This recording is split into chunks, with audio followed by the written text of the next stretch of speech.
How Masonic. Hello, everybody. My name is Lorraine Jensen, and I am here from the Metaphysical Society for Conscious Living. And when I say I am here, I am currently here with my guest, Tim Findlay,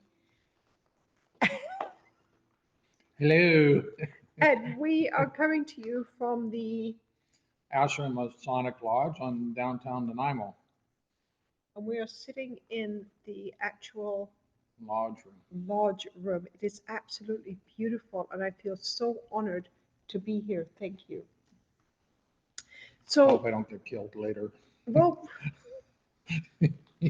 Not supposed to give up our secrets. I know some secrets now about the Masons, and my dad was a Mason, so okay. And he was nonverbal, as we teach He people. was Don't very give up your nonverbal, secrets. and we wanted to chase him. We wanted to follow and look through the windows, but Hmm. we just didn't do that. So our society, the Metaphysical Society for Conscious Living, is open to those seeking community, connection, personal and spiritual development, and offers an opportunity to feel connected and empowered by providing educational seminars, workshops, podcasts, and even conferences. And as I said before, today my guest is Tim Findlay. And Tim will be speaking at the topic on the topic of UFOs, UAPs, ETs, and crop circles. Tim's talk will take place on February the 1st at not the Masonic Hall, the Not this time, anyways. not this time, maybe another time, at the Unitarian Fellowship Hall at 595 Townsite Road in Nanaimo. So as you listen today, if you're inspired and it's something that you think that you may be um, interested in bringing a friend to, please share this podcast and bring your friends along with you. So let me tell you a bit about my guest. I can tell you a lot about him because we've spent a little bit of time together this afternoon. He's amazing. I'm really happy to be meeting him. No performance anxiety. Thanks. No Thank you for worries, that. no worries. Tim Findlay is a regular guy, so he says. He's a carpenter, an athletics coach. He majored in science in university. He's a Freemason and was awoken to spirit at an early age and has enjoyed a lifetime of metaphysical experiences since then. Now, I bet we could talk for days about some of these topics, and we have had a couple hours. And, you know, there's so much to learn on so many of these topics, and we only have a little bit of time. So we're going to spend a little bit of time talking about what Tim's going to talk about at the um, at the metaphysical event.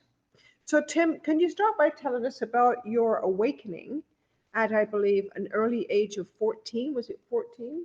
Yeah, 14 here in Nanaimo. It's actually not an uncommon experience for awakening. It's where you get visited in your dream state, that kind of in between, kind of awake and asleep, where you get visited by the old hag. So the old hag showed up and gave me one of those kind of ghostly, startling, like, "Blah," right in your face. And of course, she had the face of Megan from The Exorcist, right? Oh, So yeah, that kind of did a number, and it shocked me so much. yeah, it probably would. It literally shocked me out of my body, and I moved into an astral projected state from that. And so it's something that I think spirit does in order to awaken young men into this vibrational state, which is a preliminary state before you do astral projection. Well, astral projection means your astral body, a conscious aspect of yourself, is able to leave your physical body and then travel through the interdimensional realms. So that's sort of astral projection. And so, yeah, I think it's just one of the things that spirit does to sort of shock you out of your programming and literally knock you into a different dimension, like something out of the Twilight Zone episode. But it's actually not uncommon to have that occur. I've talked to other men, they've had the same thing. So where'd you go? Well, I was just in my bedroom and going, WTF? what in the world Just just happened happened. to me? So, and then, as I was moving to my teenage years, I would sometimes wake up in the vibrational state. And then, so I started reading um, Robert Monroe's book on journeys out of the body. And that was a real kind of primer for me. He wrote 3 books and spoke exclusively to the aspects related to astral projection. So fortunately for me, I was able to find a resource to explain what had happened to me because there was no one that I could talk to in my peer group. My parents were very normal. Um, in fact, I remember one time I tried to explain to my mother I was having these astral experiences. And of course, she had the most horrified look on her face. And she was like, well, whatever you do, don't Don't tell tell anybody neighbors. else about what you're experiencing. So, yeah, thanks, Mom. It's the kind of support I needed at the time. Oh, yeah, yeah, So let's just deny it like it never happened. So, yeah. yeah.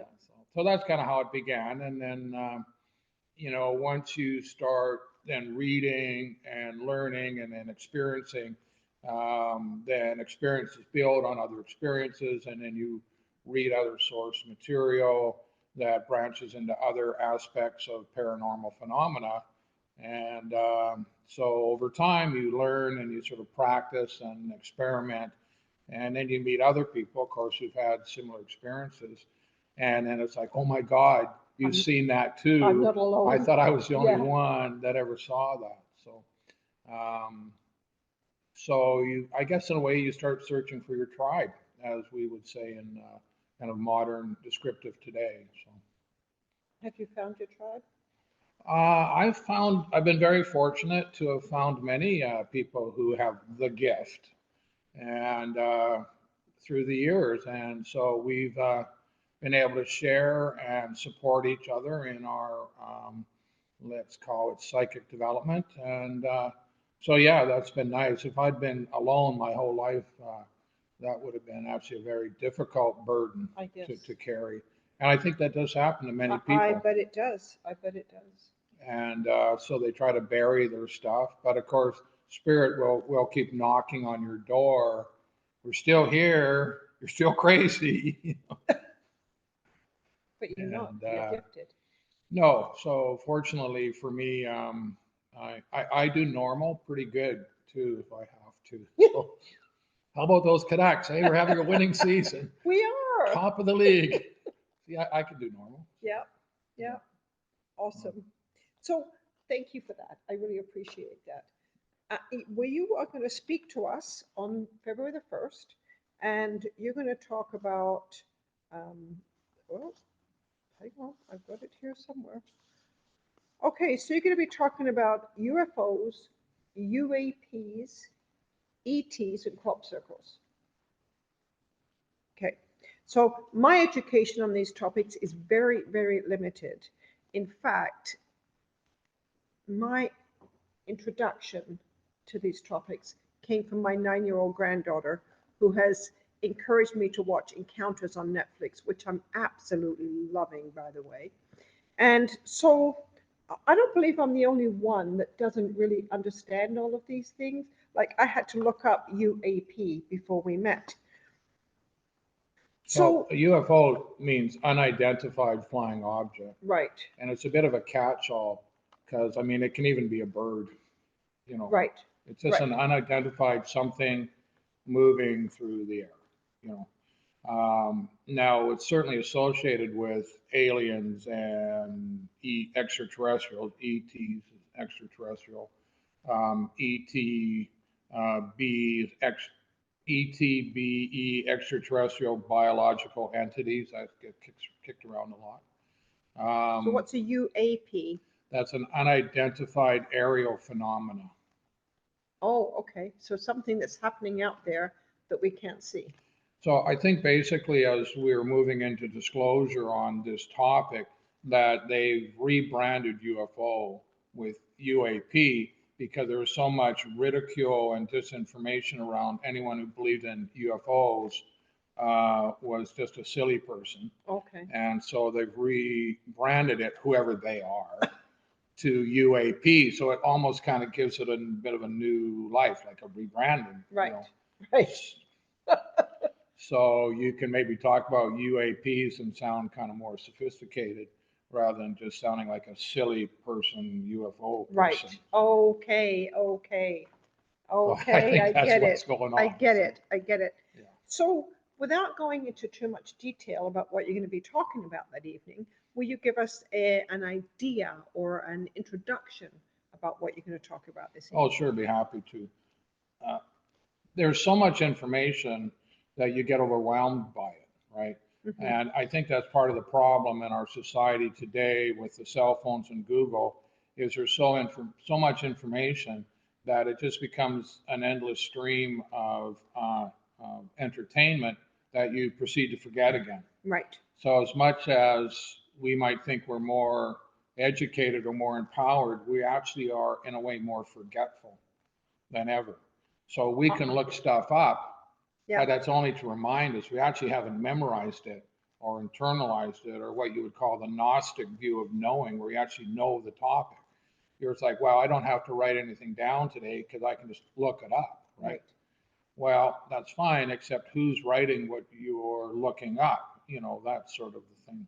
So I thought the best way to approach this subject was basically to start at the beginning and then kind of work our way up to where we are today in a chronological order of how we have progressed, including the like the secret space program, the secret stuff, and then the public stuff like NASA and all of that, and how the two of them have literally sort of parted ways, with NASA being the public face, while the secret space program is busy doing what we call breakaway civilization, where in fact we were starting to colonize the moon and Mars, but that's held back from us as we watch the space shuttle, go up and down, and then now, of course, they're not even flying the shuttle. So yeah, that's funny. So, and we haven't been back to the moon supposedly in 50 years now, right? Well, why would you spend trillions of dollars on producing that and then just walk away? Well, we never did walk away. We have continued. It just went, what we would call, went dark. So it went into the secret or hidden aspects. And so the public consumption is around, Voyager and, the Hubble Space Telescope and such things. Elon Musk putting up multiple satellites into orbit. So that's our distraction. While the secret space program is accelerating more and more and more. So to say that they are 1,000 years in advance of the technology that we think of today is not an understatement. Wow. Because they threw their best and brightest at it, and then funded. Why are we having? Where's all the money gone? Why are we having social problems? We live on a rich world. Well, that money was getting siphoned away into the secret space program to build the infrastructure. So, and then there's kind of 10 major points that go along with that chronological order that I'm going to do a bit of a deeper dive on. But again, you don't want to go too deep, because I could go into any one of the 10, and I could do like a whole hour on just that one or more. So I'm going to try to do it in such a way that you can have an overview grasp rather than inundating you with, well, in 1952 in North Carolina, they saw this thing, and then 2 days later they saw, you can get overwhelmed by all of that information. Like there's too much information. So I've tried to collate it into a coherent story or narrative, so that it'll kind of bring everyone up to speed to where we're at. And I think it'll be a shock for most people to know how far we've actually come as a species. Even though it's a breakaway civilization, it's still part of what we are as human beings. Wow. So that's the way I thought I would go at it. And if we have enough time within that, I'm going to talk a little bit about the crop circles, because it's an interesting phenomena. And so that would kind of wrap up, our February 1st meeting. So. Okay, I have a quick question before you and I wrap up. Sure. How are the UFOs or UAPs, are they related to the crop circles? Yeah, so the understanding of the crop circle phenomena is actually kind of vague, and we don't fully understand it. It appears to be orchestrated, at least in part, by a group of extraterrestrial, highly advanced beings called the Arcturians. So they're from the star system where Arcturus is. And in conjunction with Earth itself, like with the consciousness of our planet as well, as an attempt to kind of seed information out there for people with eyes to see, can see the messages that are being encoded and embedded. Now, most people don't know, for example, there was a couple of crop circles in 2006 in the Cowichan Valley Wow. on the native Indian territory there. Nothing as elaborate as you see over in Europe or in England. Yeah. But yeah, we had a couple crop circles there. And then also you'll get what they call ice circles too, where just like you've had the crops with an image, geometrical image, they'll find it in on lakes in the ice as well, in Wow. places like northern Canada and things too. So um, what's sort of unique about it is that the geometrical patterns are very artistic and picturesque as well. So even if you're not trying to sort of decode it on a level of symbolism, one can enjoy it, and their inner being kind of have a knowing or Gnosticism around it, a responsive gnosis, just dealing with the beauty of the geometry of the whole thing. So, and in fact, in Freemasonry, where we're in the lodge today, we are encouraged to study the science of geometry. It's kind of a big part of what we do. So, um, so yeah, that's kind of what's going on with the crop circle. So, Wow. in brief. In brief. Yeah. Well, I tell you, I am very much looking forward to this talk. Very much Yeah. looking forward to it. No performance pressure. I know. Well, I mean, I don't even know what an ET is. So this is all going to be brand new information to me. Well, that's the thing. The information will be somewhat heavy hitting, but I'll try not to overdo that. The problem is if you're still learning about, well, there actually are beings not of the earth who have technologies and so on and so forth. If you're still just kind of grasping that, then it's hard to sort of dive deeper on that. Yes. Because that's a social shock in and of itself. Yeah. I am a relatively successful remote viewer, which is a type of clairvoyance technique, type of like directed meditation that enables you to go out and see and gather information that you don't know where you are locally. It was developed by the U.S. military, CIA, and stuff. Stanford University in the late 60s into the 70s. Used for military intelligence gathering as a reaction to the fact that the Russians were doing the same thing, and they were in the period of the Cold War, and of course, the Americans, bless their hearts, they were like, well, we don't believe any of this ESP bullshit, but if the Russians are doing it, by God, we're going to do it too. And we're going to do it better. And build it better. And so it was kind of a big shock to most of the people in the military that, oh my God, they actually can do this. You actually can sit in a room in Nanaimo and you can travel in your mind to the Gdansk shipyards of the Russians and see the submarines that they're building there. And so that can, it's a shock, but also they were very pleased about that. Yeah, Because the cost of that intelligence compared to actually satellites and photographs was so much cheaper. Yeah. And of course, in remote viewing, you can look into people's minds and see their thoughts as well. So You can go to Russia, you can go to the Kremlin, and you can say, well, do they really want more, or are they just posturing with us? That kind of thing. Anyways, circling back, the reason I brought up remote viewing is because it also enables you to travel in your mind through extended meditation, to walk the dusty roads of Mars, or to go and see what we're doing with lunar bases on the moon, and so on and so forth. So once you learn remote viewing, it kind of gives you the key to the universe in a way. It opens things up for you. And then the other aspect, of course, is channeling.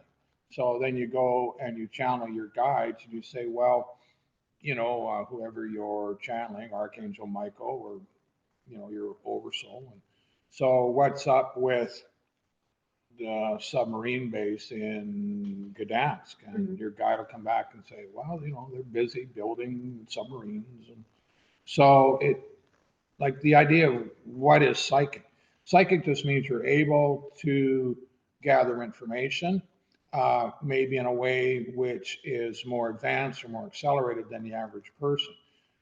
The idea of moving objects and stuff, that's kind of a very difficult thing to do. But finding information is kind of what psychic is. And of course, we have a lot of psychic healers because the information around the healing aspect is like what we call a strong signal. Right. So the license plate on your car outside is a really weak signal because the universe doesn't really care. But if you have a physical illness, as a spiritual being, the universe does care. So your illness is like a much stronger signal. So that's why you sort of have a lot of sort of psychic healers, because it's much easier to do that, because you can pick up the signal of, wow, I think, there's something wrong with your shoulder. And, Right. so. And I just learned yesterday, this, that you can go and you don't just wake up and this is who you are. I believe that we all know that we have some sense of knowing within us, but we can go to school and learn how to build a stronger version of that sense within us. I didn't know that. I just thought that you just were that. Well, psychic, in its various aspects, is really just a skill. Yes. And as all skills, you can develop the skill with time and practice, right?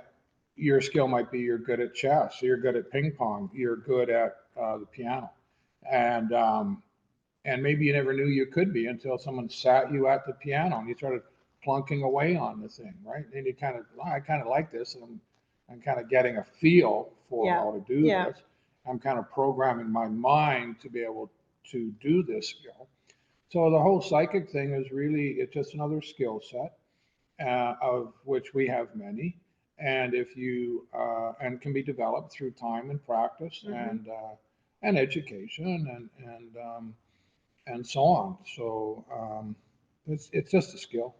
Shooting basketballs in a basketball hoop, it's a skill that you learn, because they take you out onto the court and they give you a basketball and they show you the hoop and say, okay, put it in.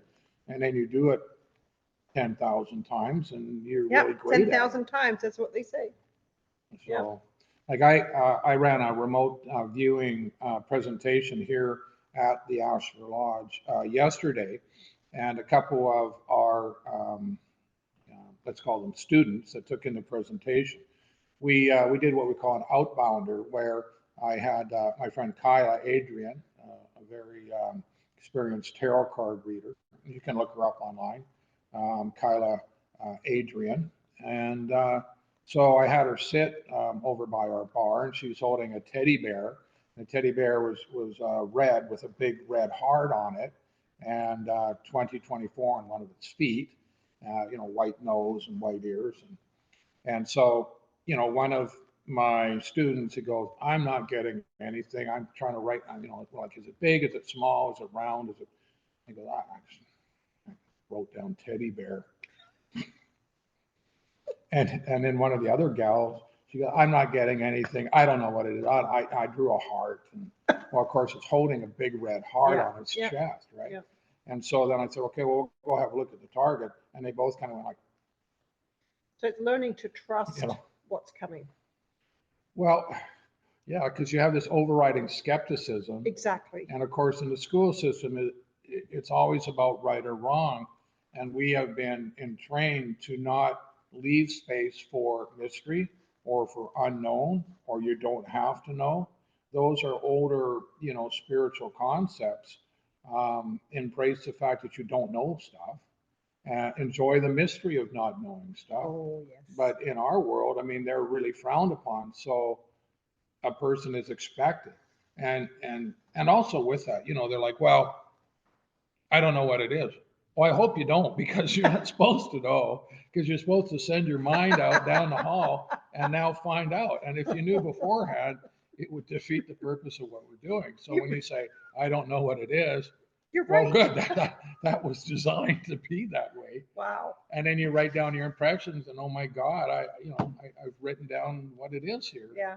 And I don't even know how I did it. Right. And then it's like, well, okay, now that's the first time that you've experienced this kind of psychic phenomena. And then what you need to do is continue to practice such things and learn to differentiate between when you're on target versus where Right. you're not there and you're Right. not getting it. So for them, to me, it's a beginning, and was a real shock that they actually hit the target. So, Yeah, that's exciting.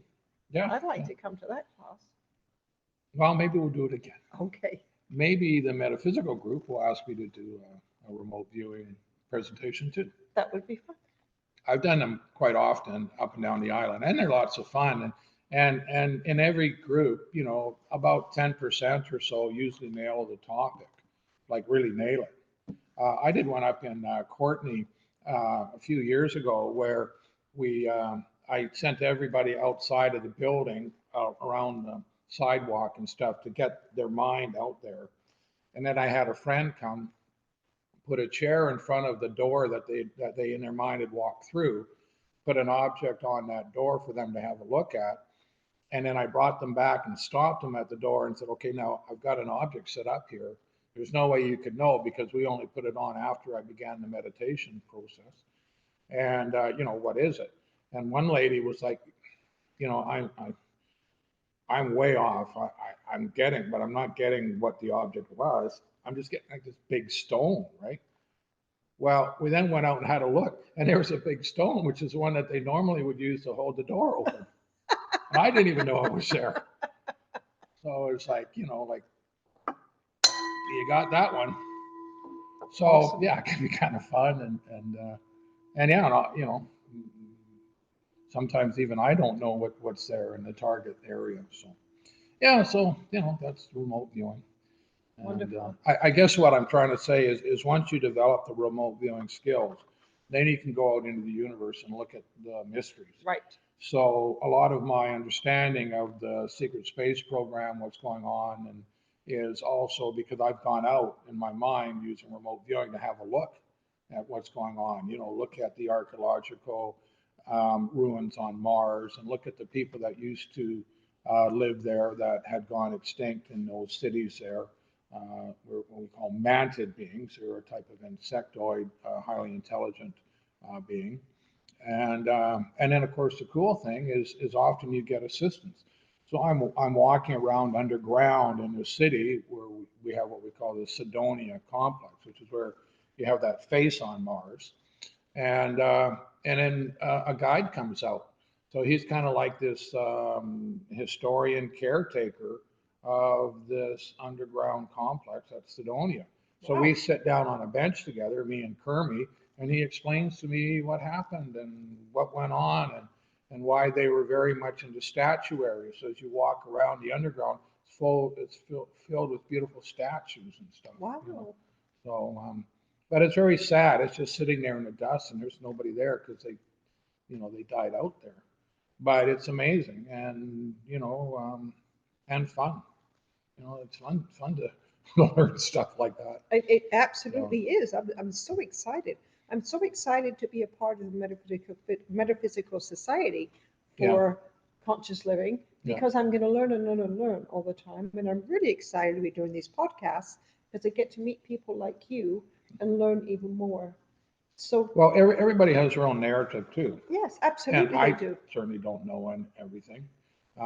And any psychic who tells you they know everything, well, then you might want to try a new Different psychic.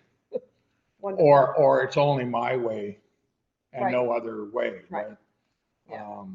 So we all get different bits and pieces of the mystery, the magic of the world in which we live. And magic has been taken out of the world through science, which is unfortunate because magic is, in a way, what we live for. We live for the poetry. We live for music. We don't really live for, um, I don't know, like math and science and engineering are all very important in their own way, but it's the beauties and those things that And the connection. make life worth living, Yeah. right? So, yeah. Wonderful. Wow. Yeah. Thank you. Oh, you're Thank more than you welcome. so much. I am really looking forward to being there and observing and listening to your talk. And I think, something you just said, it's like the practicing. It's like just being conscious to the little things that are happening. And then it builds for me. Well, It if you certainly look at builds it my as a faith. skill set rather than something mystical or unknown, then that gives you a place to go with it, which is Yeah. practice and development and encouragement and success. And that is not, something strange or spooky unless you think playing basketball or a good football player is spooky. Mhm. Yep. It's just another skill set. And, chess player, it's Yep. just developed through trial and error and practice. And, yeah.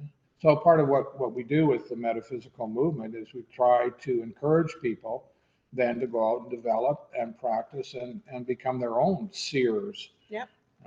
And let their own guides and themselves navigate their life for them, rather than some kind of top-down hierarchical system that tells you must do this and you must do that, and if Right. you don't do this, you're going to hell and you're a silly person or you're a bad person. Or so in metaphysics, for the most part, we try to empower people to be able to find their own answers, give them the skill set to find their own answers in life. So, Wonderful. Wonderful. yeah.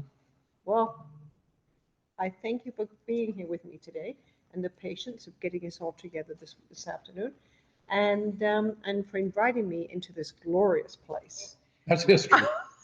I want to thank Tim Yeah. for being our speaker on February the 1st, which is where you can come and see him at the Unitarian Fellowship Hall at 595 Townside Street here in Nanaimo. So thank you, everybody, for being here and sharing this time with us. And thank you, Tim, for sharing this time with me. Oh, it's great. Thank you so much. And I look forward to all these eager people to That's come right. and learn That's about right. all that spaceship stuff. Wonderful. So we look forward to seeing you there. And remember, we're never alone.